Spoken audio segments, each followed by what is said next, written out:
ਹਾਂ ਤੂੰ ਕੀ ਕਹਿਣਾ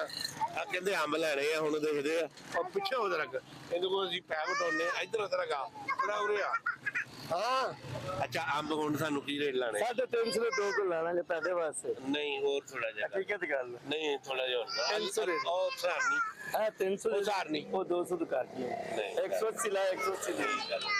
ਹਕੀਕਤ ਗੱਲ ਹੈ ਤੂੰ ਭਰਾ ਲੱਗ ਰਿਹਾ 150 ਰੁਪਿਆ ਉਹ ਲਾ ਗੱਲ ਤਾਂ ਸੁਣ ਹੁਣ ਤਾਂ ਸਹੀ ਆਲੂ ਬੁਖਾਰਾ ਕਿਵੇਂ ਲਾਉਂਗਾ ਉਹ ਘੱਟ ਨਹੀਂ ਹੋਣੇ ਆਲੂ ਬੁਖਾਰਾ ਕਿੱਦਾਂ ਲਾਉਂਗਾ ਉਹ ਘੱਟ ਨਹੀਂ ਹੋਣੇ ਆਲੂ ਬੁਖਾਰਾ ਉਹ ਕਰ ਲੈ ਉਹ ਘੱਟ ਨਹੀਂ ਹੋਣੇ 250 ਦਾ ਤੱਕ ਲਾ ਲਾਂਗੇ 250 ਦਾ ਅੱਧਾ ਕਿਲੋ ਆਲੂ ਬੁਖਾਰਾ ਬਿਲਕੁਲ ਠੀਕ ਹੈ ਤੇ ਆ ਅੰਬ ਜਿਹੜੇ ਆ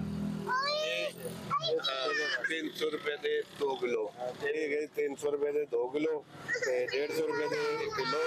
ते 150 दे 1 किलो ठीक हो गया 1 किलो दे